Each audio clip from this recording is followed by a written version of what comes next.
الحمد للہ وکفا وسلام علی عبادہ الذین اصطفى اما بعد فاعوذ باللہ من الشیطان الرجیم بسم اللہ الرحمن الرحیم ان الدین عند اللہ الاسلام۔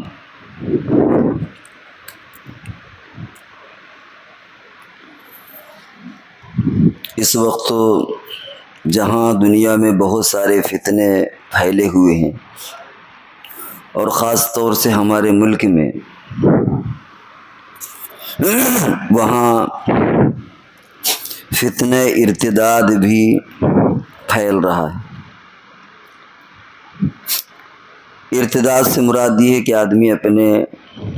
خاص طور سے اسلام کے اندر کہ مسلمان اپنے مذہب کو چھوڑ کر کوئی بھی دوسرا مذہب اختیار کر لے، اس کو مرتد یا ارتداد کہتے ہیں۔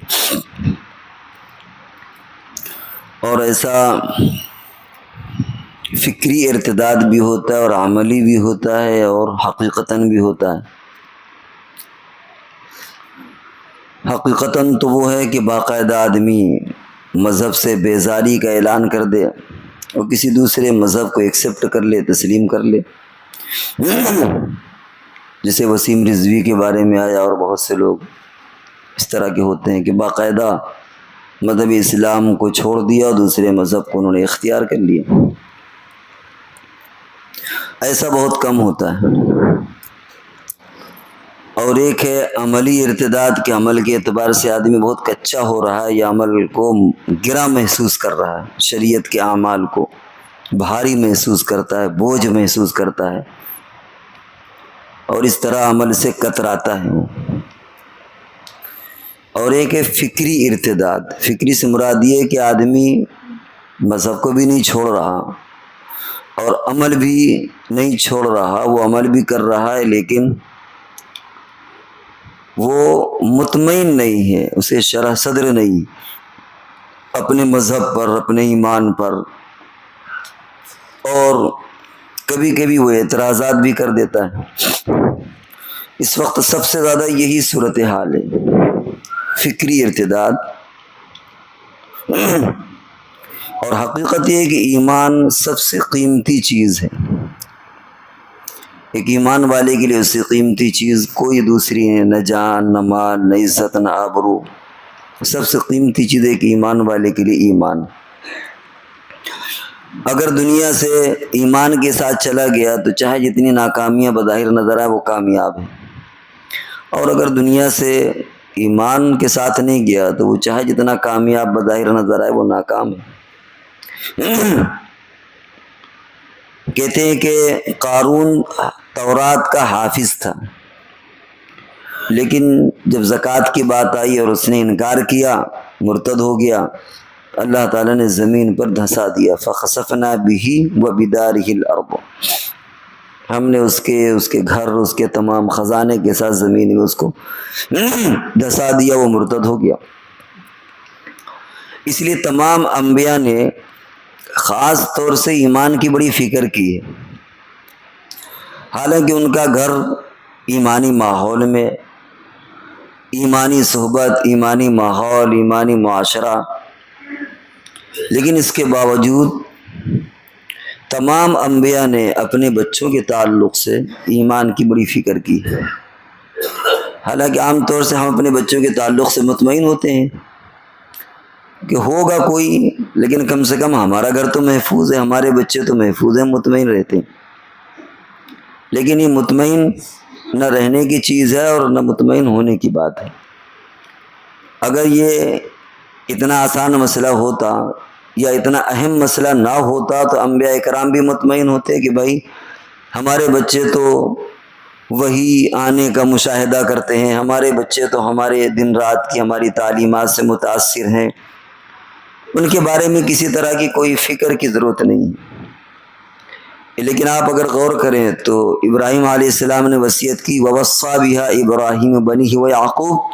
يَا بَنِيَّ إِنَّ اللَّهَ اصْطَفَىٰ لَكُمُ الدِّينَ فَلَا تَمُوتُنَّ إِلَّا وَأَنتُم مُّسْلِمُونَ۔ ابراہیم علیہ السلام نے وصیت کی اپنے بچوں کو کہ دیکھو ایمان پر جمے رہنا، اور تمہیں اگر موت آئے تو ایمان ہی پر آئے، ایمان کے علاوہ کسی اور صورت پر تمہاری موت نہیں ہونا چاہیے۔ حضرت یعقوب علیہ السلام کی وصیت، ام کنتم شہداء اذ حضر یعقوب الموت اذ قال لبنیہ ما تعبدون من بعدی، کیا تمہیں پتہ ہے جس وقت یعقوب علیہ السلام کی موت کا وقت قریب ہوا تو انہوں نے اپنے بچوں سے کیا نصیحت کی، کیا وصیت کی؟ اور قرآن منظر ایک کھینچا ہے کہ جب عام طور سے آدمی کے مرنے کا وقت قریب ہوتا ہے، اس کے رشتہ دار بچے آخری وقت میں حاضر ہوتے ہیں، آخری وقت ہوتا ہے، تو اپنے بچوں کو نصیحت کرتا ہے، بیٹا دیکھو مل کر کے رہنا، کاروبار پر دھیان دینا، اگر والدہ زندہ ہیں تو ان کی خدمت کرنا، اور ایسا کرنا اور ویسا کرنا، عام طور سے یہی ہوتا ہے۔ اور ظاہر ہے کہ اس وقت بھی بچوں کو بھی بڑی تمنائیں ہوتی ہیں، آخری بات کی بات مانتے ہیں وہ۔ چنانچہ بہت سارے آپ کو ایسے لوگ مل جائیں گے جن کی زندگی میں بظاہر کوئی بہت ایسا کارنامہ نظر نہیں آتا، بہت دیندار آپ کو نظر نہیں آئیں گے، لیکن کسی خاص صفت میں بڑے ماہر، بڑے پکے ہوتے ہیں۔ ان سے پوچھو کہ بھائی ایسا کیوں، تو وہ کہتے ہیں کہ ابا نے مرنے کے وقت یہ نصیحت کی تھی، بھیا وہ تو ہم مانیں گے۔ ابا نے نصیحت کی تھی کہ علماء جب تمہاری دکان پر آئیں، حافظ آئیں تو پیسے کم کر دینا، مثال کے طور پر ڈاکٹر ہے تو یہ کہہ دیا فیس کم لینا یا نہ لینا، یا ابا نے وصیت کی تھی کہ ایسا کر دینا۔ تو نافرمان نالائق بیٹا بھی آخری وقت کی اس نصیحت اور وصیت کو یاد رکھتا ہے، جس کو آپ کہتے ہیں لاج رکھتا ہے، یاد رکھتا ہے، لاج رکھتا ہے، کم سے کم کچھ نہ کچھ اس کے دل میں۔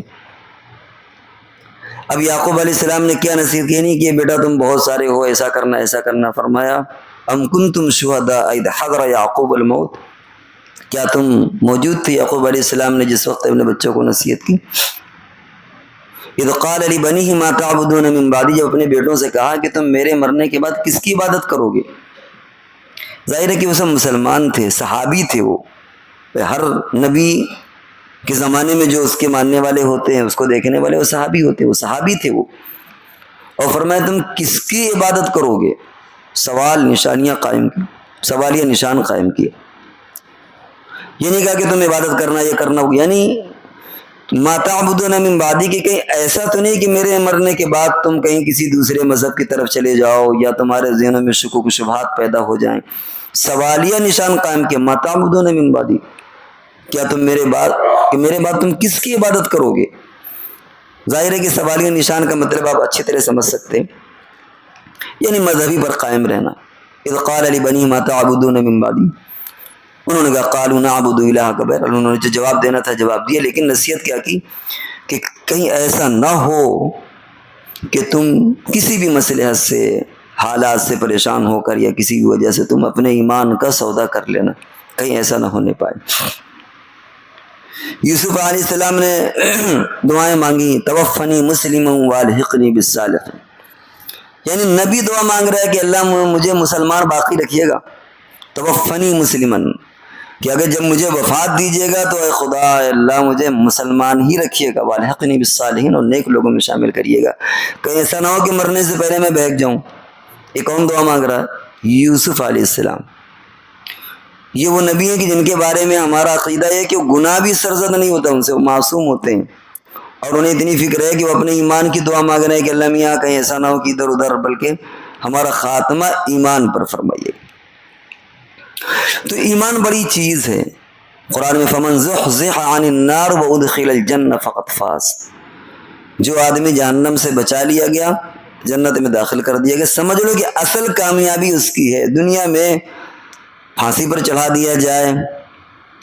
یا کوئی اور مصیبت میں ہو یا اسے نواز دیا جائے، یہ دنیا کی کامیابی اور ناکامی معین کوئی اہمیت نہیں رکھتی، اصل کامیابی آخرت کی۔ اور حضور علیہ الصلوۃ والسلام نے بہت ساری دعائیں مانگی ہیں اور روایات میں منقول ہیں، اللہم یا مقلب القلوب اللہم ثبت قلبی علی دینک، اے اللہ میرے دل میں ایمان کو پختہ کر دیجئے، جما دیجئے۔ فرمایا اللہم انی اعوذ بک من الکفر، اے اللہ میں کفر سے پناہ چاہتا ہوں، اللہم اعطنی ایمانا صادقا، اے اللہ مجھے ایمان صادق عطا فرمائیے، وَيَقِينًا لَيْسَ بَعْدَهُ کفر، اور ایسا یقین کہ اس کے بعد کفر نہ ہو، ارتداد نہ ہو۔ بہت ساری دعائیں منقول ہیں، لہذا ہمیں بھی جہاں ہم ہمیشہ کاروبار کاروبار کاروبار دنیا مانگتے ہیں، وہاں پر ہمیں آخرت بھی مانگنا چاہیے۔ ہم بزرگوں کے پاس جاتے ہیں صرف یہ کہ ہمارا بیٹا یہ ہو جائے، ہمارا کاروبار، ان کے پاس جا کر ایمان کے خاتمے کی بھی دعا کرانا چاہیے۔ تو یہ ایک جائزہ لینے کی ضرورت ہے، اور الحمدللہ ہندوستانیوں کا ایمان بڑا مضبوط ہے، ایسا نہیں کہ کوئی کمزور ہے۔ جنگ آزادی کے وقت میں علماء نے لکھا ہے، حضرت شیخ الہند رحمۃ اللہ علیہ جو مالٹا کی جیل میں رہے اور نکل کر کے، انہوں نے اپنے شاگرد عاشق رائے میٹھی سے فرمایا کہ ہم نے ہندوستانیوں کے ایمان کو بڑا مضبوط پایا۔ اس وقت عیسائی مشینریاں کام کر رہی تھیں اور مسلمانوں کو، ان کے رہنماؤں کو، علماء کو ظاہر بات ہے کہ پھانسیاں دی گئیں، قتل کیا گیا۔ ایسی بھی نوبت آئی کہ پھانسی کے لیے لائن لگی ہوئی ہے، ایک کو تختہ دار پر چڑھایا، اس کی لاش کو اتارا، وہ زندہ دیکھ رہا ہے کہ میرا بھی نمبر، چند لمحوں میں میرا بھی نمبر آنے والا ہے، لیکن شاید کوئی نظیر ایسی نہ ملے کہ کسی نے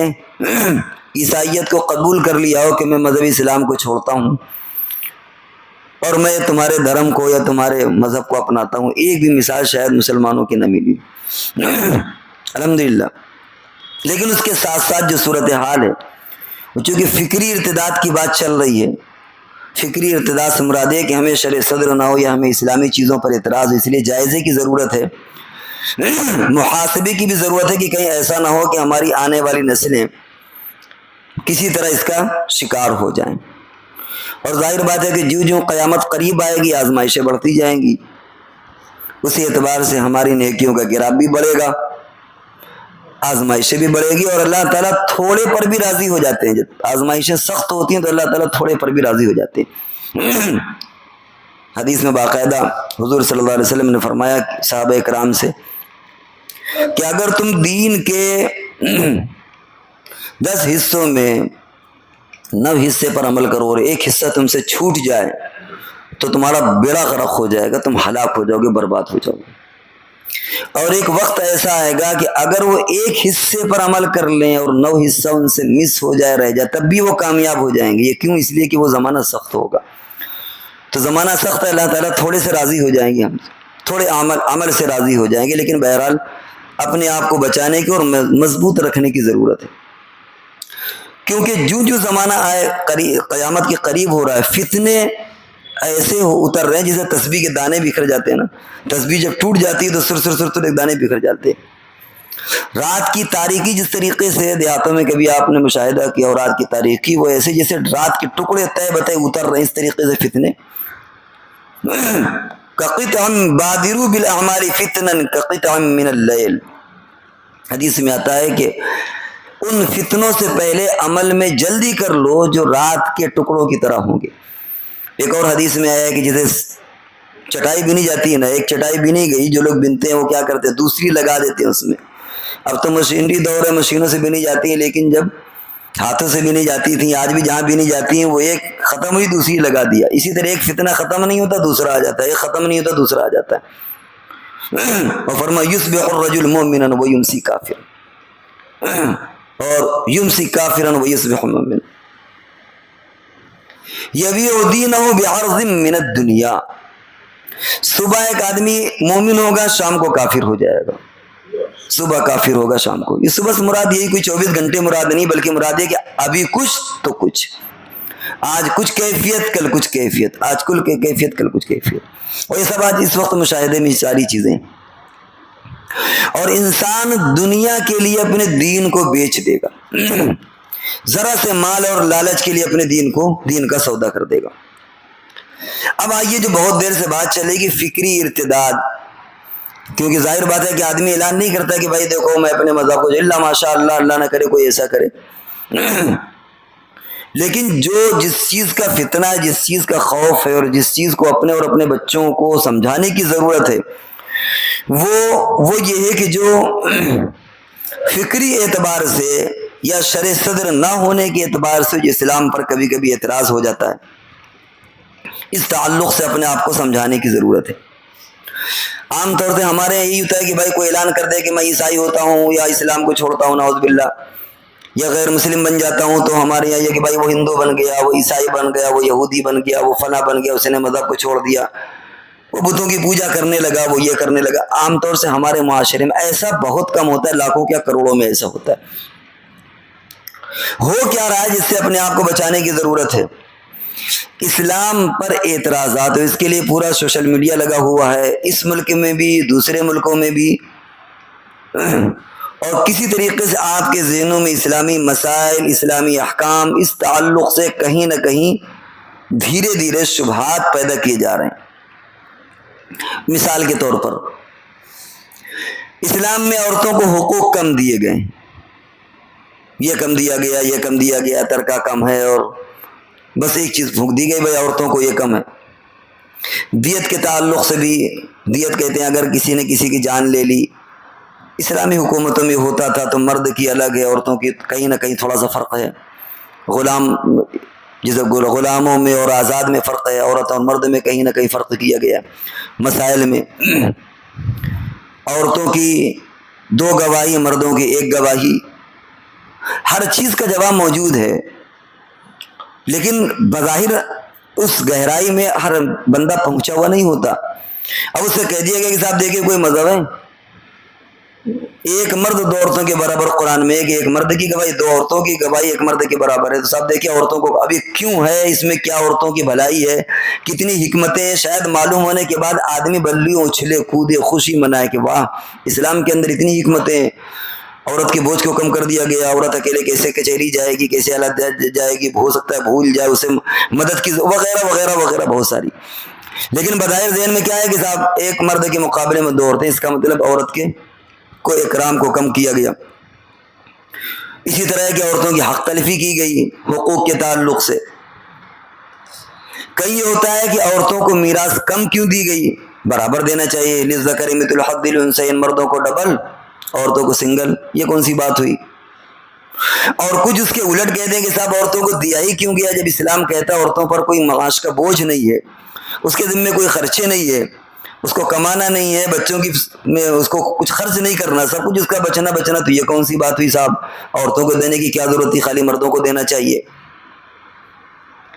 اسی طریقے سے مرد کو طلاق کا اختیار دیا گیا، سب عورت کو طلاق کا اختیار کیوں نہیں ہے؟ ازواج مطہرات کے تعلق سے حضور علیہ السلام نے صاحب 9 شادیاں کر لی، دوسروں کو 4، اپنے لیے آپ نے 9 کا انتخاب کیا۔ اسی طریقے سے کبھی صحابہ کرام پر اعتراضات، کبھی یہ کہ اسلام میں جو سزائیں ہیں وہ سزائیں ہمارے سمجھ میں نہیں آتی، سب اتنی سزا سخت ہے، کسی کا ہاتھ کاٹا گیا، کہیں زنا میں رجم کیا گیا، پتھروں سے مارا گیا، یہ کیا گیا، وہ کیا، یہ وحشیانہ جانوروں والی سزائیں، اتنی سزائیں نہیں ہونا چاہیے، ایسی سزا نہیں ہونا چاہیے۔ کبھی ہوتا ہے کہ صاحب یہ کون سی بات ہے کہ مردوں کو تو 4 شادیاں، عورت کو کوئی اختیار نہیں، کیا اس کا دل نہیں ہوتا، کیا اس کا من نہیں ہوتا؟ جنت میں مردوں کو اگر 72 حوریں ملیں گی تو عورت کو ایک کیسے قناعت کرے گی؟ صاحب یہ کون سی بات ہے، اس کو بھی انجوائے کرنا چاہیے، آزادی ملنا چاہیے۔ کبھی اعتراض ہوتا ہے کہ صاحب زکوٰۃ میں آدمی کی اپنی چوائس کا اختیار ہونا چاہیے، جتنی چاہے زکوٰۃ دئیے، کیا کہ صاحب 2.5% کمپلسری ہے مالدار آدمی پر۔ اسی طرح قربانی لازم کر دی گئی، چاہے وہ گوشت سڑے پھینکے، سب یہ کون سی بات ہوئی؟ حج کرنا ہے، 4 لاکھ روپے برباد کریے، حالانکہ آپ کے یہاں بھکمری ہے،